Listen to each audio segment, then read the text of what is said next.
इस वीडियो में हम पढ़ेंगे 12th फिजिक्स के 10 महत्वपूर्ण अतिलघु उत्तरीय प्रश्न। हेलो स्टूडेंट, मैं हूं Shubham Goswami and welcome back to another important video. Student, इस वीडियो में हम क्लास 12 फिजिक्स के 10 सबसे महत्वपूर्ण अतिलघु उत्तरीय प्रश्नों को आंसर के साथ पढ़ेंगे। देखिए स्टूडेंट, आप सभी को पता है कि आपके बोर्ड एग्जाम में फिजिक्स के पेपर में अतिलघु उत्तरीय प्रश्न पूछे जाते हैं। ऐसे में आप हर चैप्टर का जितना ज्यादा अतिलघु उत्तरीय प्रश्न सॉल्व करेंगे आपके बोर्ड एग्जाम के लिए उतना ही अच्छा होगा। ठीक है, आपका जो नंबर है वो उतना ही अच्छा आएगा। तो जितने ज्यादा आप अतिलघु उत्तरीय प्रश्नों को सॉल्व कर सकते हैं आपको डेली सॉल्व करते रहना है। अब आप लोगों के साथ साथ मैं भी आपको कुछ इंपॉर्टेंट अतिलघु उत्तरीय प्रश्न लेकर आता रहता हूं, कुछ न्यूमेरिकल्स, कुछ अतिलघु उत्तरीय प्रश्न, कुछ लघु उत्तरीय प्रश्न, ताकि आपकी तैयारी बेटर हो सके। लेकिन आपका भी एक फर्ज बनता है कि वीडियो को ज्यादा से ज्यादा लाइक करें और वीडियो को लास्ट तक देखते रहें, क्योंकि बहुत सारे स्टूडेंट हैं एक दो क्वेश्चन देखेंगे उसके बाद वीडियो को कट कर देंगे। ठीक है, लेकिन आपको ऐसा नहीं करना, अच्छे से ध्यान से देखना, तभी आपके समझ में आएगा। देखिए, ये जो 10 क्वेश्चन होंगे ये आपके किरण प्रकाशिकी एवं प्रकाशिकी यंत्र चैप्टर के होंगे, यानी कि आपका जो सेकंड फिजिक्स है। ठीक है, तो देखिए सबसे पहला क्वेश्चन हमारा क्या है, कांच तथा हीरे के अपवर्तनांक क्या है। आपने अपवर्तनांक का नाम सुना होगा जिसको हम लोग एन से डिनोट करते हैं। तो आपको बताना है कि कांच और हीरे का अपवर्तनांक कितना होता है। ठीक है, तो सिंपली समझ लीजिए इसका यूज आपको न्यूमेरिकल में भी करना है। ठीक है, आपके न्यूमेरिकल में भी इसका यूज होगा। तो आप लिखिए कांच का अपवर्तनांक, कांच का अपवर्तनांक, ठीक है, 1.5 तथा हीरे का अपवर्तनांक, हीरे का अपवर्तनांक 2.41 होता है। ठीक है, होता है। तो अगर आपसे कोई पूछे कि कांच का अपवर्तनांक कितना होता है तो आपको बताना 1.5। ठीक है, हीरे का अपवर्तनांक 2.41। दोनों का याद रखिएगा, बहुत ही इंपॉर्टेंट है आपके इस चैप्टर में। तो कांच तथा हीरे का अपवर्तनांक कितना होता है मैंने आपको बताया, कांच का अपवर्तनांक 1.5 तथा हीरे का अपवर्तनांक 2.41 होता है। समझ में आ गया। नेक्स्ट क्वेश्चन अब हम देखते हैं। तो नेक्स्ट क्वेश्चन हमारा है न्यूनतम अपवर्तनांक वाले पदार्थ का नाम व उसका अपवर्तनांक बताइए। यानी कि कौन सा ऐसा पदार्थ है जिसका अपवर्तनांक न्यूनतम होता है, सबसे कम होता है। ठीक है, और उसका अपवर्तनांक भी बताना है। तो चलिए जानते हैं। वायु या निर्वात, या निर्वात के लिए अपवर्तनांक, अपवर्तनांक न्यूनतम, ठीक है, न्यूनतम यानी कि 1 होता है। ठीक है, 1 होता है। समझ में आ गया।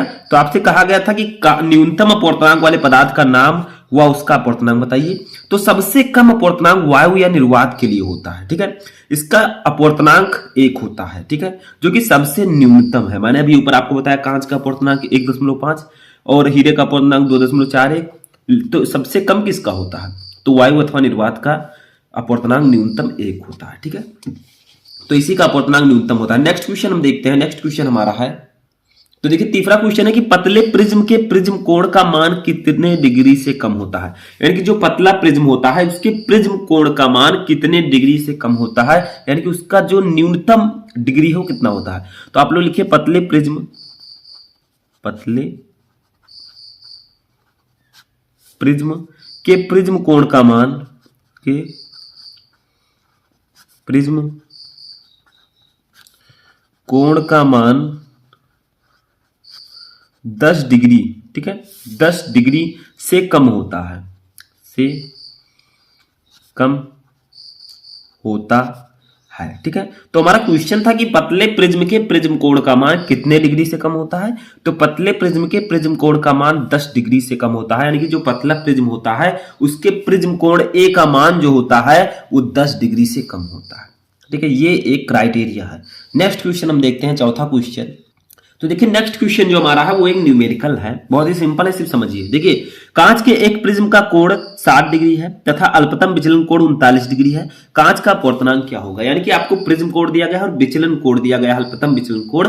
आपको प्रिज्म का अपवर्तनांक n बताना है, जबकि साइन 49.5 यानी कि साइन 49.5 डिग्री की वैल्यू 0.76 दिया गया है। तो एक फॉर्मूला है, सभी को पता है प्रिज्म का जो अपवर्तनांक निकालने का फॉर्मूला। तो सबसे पहले जो कुछ दिया गया उसको हम लिख लेते हैं। हमें दिया गया है प्रिज्म कोण, प्रिज्म कोण सबसे पहले दिया गया है, ऊपर देखिए, इसको हम लोग डिनोट करते हैं ए से। इसकी वैल्यू हमें दी गई है 60 डिग्री, 60 डिग्री। उसके बाद में दिया गया है अल्पतम विचलन कोण। अल्पतम विचलन कोण को हम लोग डिनोट करते हैं डेल एम से।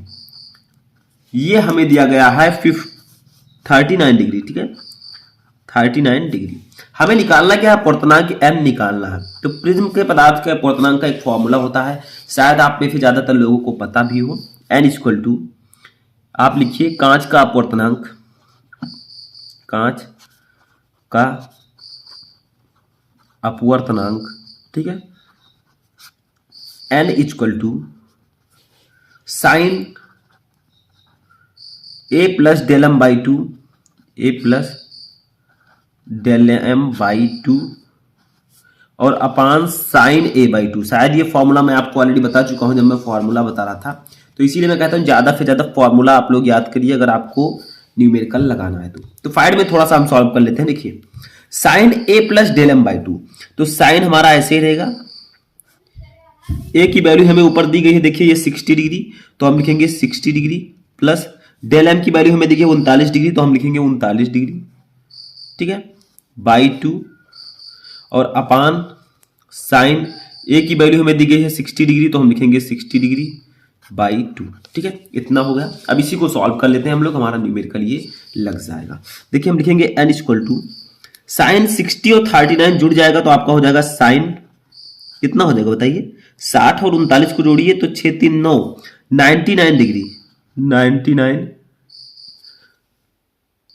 डिग्री, ठीक है, बाई टू और अपान साइन ए बाई टू, तो ए के स्थान पर हमने 60 डिग्री रखा है, बाई टू, तो इसको कट करेंगे तो कितना आएगा, देखिए 30 आ जाएगा, तो हम नीचे लिख देंगे 30 डिग्री, ठीक है। अब इसी को हम सॉल्व कर लेते हैं, साइन 30 डिग्री, यहां पर साइन लिख दीजिए, साइन मैंने नहीं लिखा क्योंकि देखिए साइन है आपका आगे, ठीक है। अब देखिए इसको सॉल्व करते हैं, स्टेप बाय स्टेप समझिएगा तभी समझ में आएगा। इसको कट करेंगे तो 99 को 2 से कट करेंगे तो बताइए कितना आएगा, आपका आ जाएगा साइन 49.5, ठीक है, 49.5 डिग्री अपान नीचे हो जाएगा साइन 30 डिग्री, ठीक है, 30 डिग्री। अब क्या करेंगे, हम वैल्यू को रख देंगे। देखिए आपको पहले ही न्यूमेरिकल में 49.5 डिग्री की वैल्यू दे दी गई है, देखिए ये साइन 49.5 की डिग्री 0.76 दिया गया, तो यहां पर हम रख लेते हैं 0.76, ठीक है, अपान साइन 30 डिग्री की वैल्यू होते हैं 1/2। अब इसी को सॉल्व करेंगे 0.76 अपान 1/2, तो 0.76 जो आपका है इसका गुणा हो जाएगा इस 2 से, ठीक है, ठीक है, क्यों, क्योंकि 0.76 के नीचे 1 माना जाएगा, फिर 1/2। अब इसको सबसे ऊपर का सबसे नीचे गुणा करेंगे तो आपका हो जाएगा 0.76 गुणे 2 और बटा 1 आपका बचेगा, तो 1 हम नहीं लिखेंगे क्योंकि अपान 1 है तो उसको लिखने की कोई जरूरत नहीं है। इसको गुणा कर देंगे तो n इक्वल टू 0.76 का 2 से गुणा कीजिए तो आपका आ जाएगा फाइनली 1.52, ठीक है, ये हमारा आ गया अपवर्तनांक 1.52, यही हमारा आ जाएगा अपवर्तनांक और हमारा न्यूमेरिकल भी सॉल्व हो चुका है और अपवर्तनांक की वैल्यू भी यहाँ पर हमें फाइंड आउट हो चुकी है, ठीक है। तो सिंपल है, हम इसी फॉर्मूले की सहायता से आसानी से निकाल सकते हैं जो ऊपर फार्मूला मैंने बताया। देखिए n equal to sine A plus del M by two upon sine A by two, जहां a है प्रिज्म कोण, डेल एम है अल्पतम विचलन कोण, a है प्रिज्म कोण, ठीक है। अब हमने सॉल्व किया और हमारा 1.52 अपवर्तनांक आ गया, तो यहां पर आपका अपवर्तनांक आ चुका है। कांच का अपवर्तनांक कितना होगा, 1.52। आई होप कि आपको न्यूमेरिकल समझ में आ चुका होगा। चलिए नेक्स्ट क्वेश्चन देखते हैं। तो देखिए जो हमारा नेक्स्ट क्वेश्चन है ये भी एक न्यूमेरिकल है, बट इसमें आपको क्या निकालना है, फोकस दूरी निकालना है। जैसे देखिए +2 डायोप्टर तथा -4 डायोप्टर क्षमताओं के 2 पतले लेंसों के संपर्क में रखा गया है। इस संयोजन की फोकस दूरी ज्ञात कीजिए। यानी कि 2 माइक्रोफैरड और -4 माइक्रोफैरड के 2 पतले लेंस हैं, इनको संपर्क में रखा गया है। इस संयोजन की फोकस दूरी कितनी होगी। तो सबसे पहले आप क्या कीजिए, इसका आप लोग संयोजन की फोकस दूरी आपसे पूछी गई है, सबसे पहले इसकी क्षमता निकाल लीजिए, ठीक है। दोनों लेंसों का संयोजन क्षमता आप लोग निकाल लीजिए, फिर आपका आ जाएगा। तो मान लीजिए एक जो फर्स्ट है +2 डायोप्टर, इसको हम मान लेते हैं P1, ठीक है, पहले लेंस की क्षमता +2 डायोप्टर, ठीक है। उसके बाद में हम इसको -4 डायोप्टर को मान लेते हैं P2, 2 नाम दे देंगे तो ये हो जाएगा -4 डायोप्टर को हम D से भी लिख सकते हैं। हमें निकालना है यहां पर क्या, F निकालना है।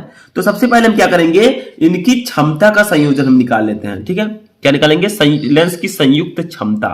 तो हम यहां पर लिखेंगे लेंस की संयुक्त क्षमता, लेंस की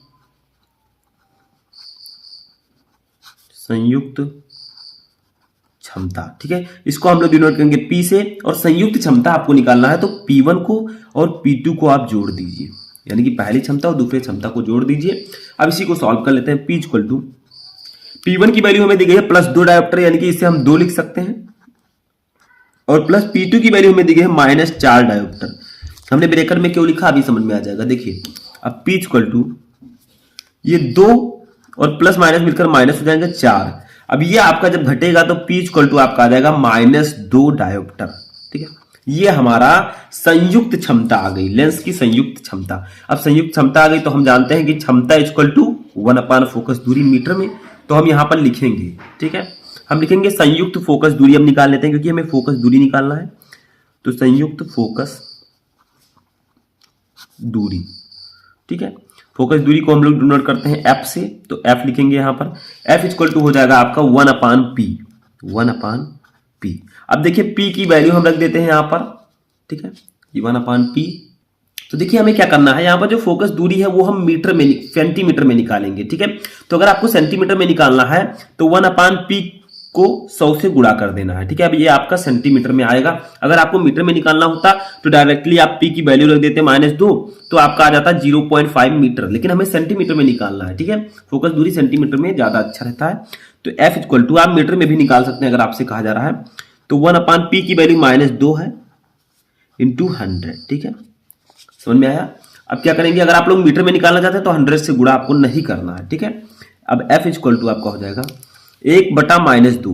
तो जब आप 2 को 1 से भाग देंगे तो आपका आ जाएगा -0.5 गुणे 100।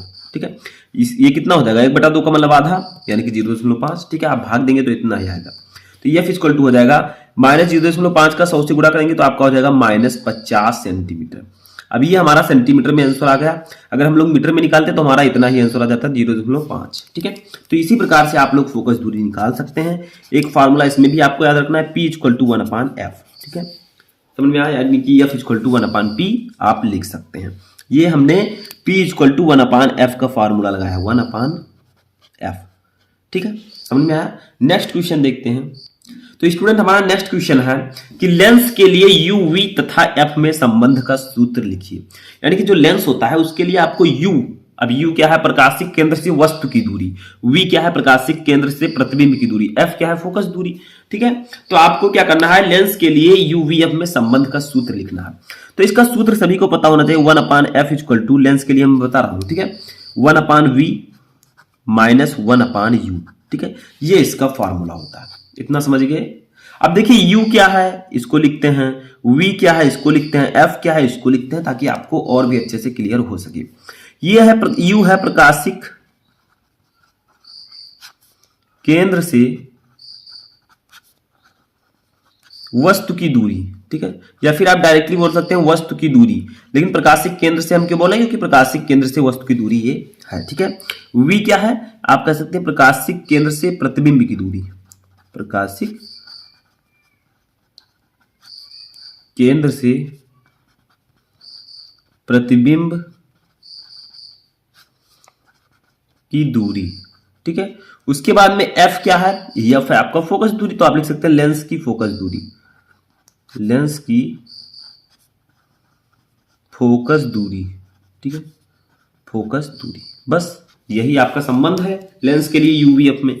तो बहुत ही इजी है, आप लोग समझ गए होंगे। नेक्स्ट क्वेश्चन अब हम देखते हैं अपना 7 नंबर क्वेश्चन। तो स्टूडेंट हमारा 7 नंबर क्वेश्चन है कि स्वस्थ आंख के लिए निकट बिंदु कहां स्थित होता है। जो हमारा स्वस्थ आई है, ठीक है, स्वस्थ आंख है, हेल्दी है, उसके लिए जो निकट बिंदु होता है वो कहां होता है। ठीक है, जिसको हम आसानी से देख सकें। तो देखिए स्वस्थ आंख के लिए सभी को पता है, पहले से ही आप पढ़ते आ रहे हैं हाई स्कूल से, स्वस्थ आंख के लिए, आंख के लिए निकट बिंदु आंख से 25 सेंटीमीटर, 25 सेंटीमीटर पर स्थित होता है। ठीक है, तो स्वस्थ आंख के लिए निकट बिंदु आंख से 25 सेंटीमीटर पर स्थित होता है। ठीक है, तो यही आपका आंसर हो जाएगा। तो आई होप कि आपको समझ में आ चुका होगा। देखिए, स्वस्थ आंख के लिए जो निकट बिंदु होता है 25 सेंटीमीटर होता है। ठीक है, याद रखिएगा, बहुत ही इंपॉर्टेंट है। नेक्स्ट क्वेश्चन देखते हैं। अब ये क्वेश्चन बहुत ही इजी है, बहुत ही ज्यादा इजी। देखिए क्या है, मनुष्य की आंख के नेत्र लेंस का अपवर्तनांक कितना होता है। जो मनुष्य की आंख में नेत्र लेंस है उसका अपवर्तनांक कितना होता है। ठीक है, तो वो होता है 1.44। ठीक है, 1.44 होता है मनुष्य की आंख में के नेत्र लेंस का अपवर्तनांक। ठीक है, तो हमारा 1.44 होता है। नेक्स्ट क्वेश्चन हम देखते हैं। अब इस क्वेश्चन को आपको समझना है क्योंकि ये दूरदृष्टि दोष से रिलेटेड क्वेश्चन है। देखिए क्या है, एक व्यक्ति को अखबार पढ़ने के लिए अखबार को आंख से 40 सेंटीमीटर दूर रखना पड़ता है। इस व्यक्ति के नेत्र में कौन सा दोष है। यानी कि एक व्यक्ति है, वो अगर उसे अखबार पढ़ना है तो वो अखबार को अपनी आंख से 40 सेंटीमीटर की दूरी पर रखता है। और आपको पता है कि स्वस्थ नेत्र का जो निकट बिंदु होता है 25 सेंटीमीटर होता है। यानी कि 25 सेंटीमीटर तक वो बहुत ही आसानी से देख सकता है। बट ये 25 सेंटीमीटर पर ना देखकर 40 सेंटीमीटर दूर रखते हैं, यानी कि इनको निकट की वस्तुएं नहीं दिखाई देती हैं। तो जिस दोष में निकट की वस्तुएं अगर आपको नहीं दिखाई देती तो आपको दूरदृष्टि दोष है। ठीक है, तो आप लिखेंगे दूरदृष्टि दोष। ठीक है, तो क्वेश्चन क्या था कि एक व्यक्ति को अखबार पढ़ने के लिए अखबार को आंख से 40 सेंटीमीटर दूर रखना पड़ता है। इस व्यक्ति के नेत्र में कौन सा दोष है, तो दूरदृष्टि दोष है, क्योंकि इस व्यक्ति को निकट की वस्तुएं नहीं दिखाई देती हैं। अगर इसे 25 सेंटीमीटर या 20 सेंटीमीटर पर अखबार रखा जाए तो ये अच्छे से नहीं पढ़ पाएगा। इसका मतलब निकट की चीजें इसे नहीं दिखाई देती हैं, तो इसकी आंख में दूरदृष्टि दोष है। ठीक है, और अगर इसे अच्छे से देखना है तो इसे उत्तल लेंस से का चश्मा बनवाना पड़ेगा। ठीक है, दूरदृष्टि दोष में हम उत्तल लेंस का यूज करते हैं। नेक्स्ट क्वेश्चन हमारा है, देखिए यही क्वेश्चन मैंने बताया अभी।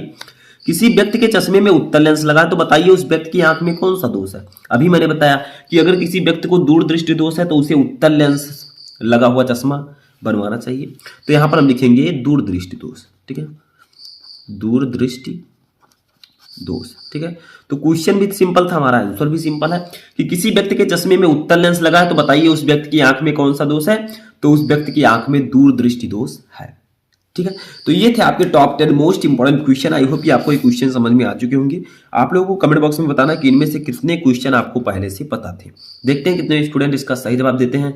तो कैसा लगा आपको वीडियो पसंद आया वीडियो को लाइक करके चैनल पर नए चैनल को सब्सक्राइब कर लें ताकि सभी इंपॉर्टेंट वीडियो आपको टाइम से मिलते रहें।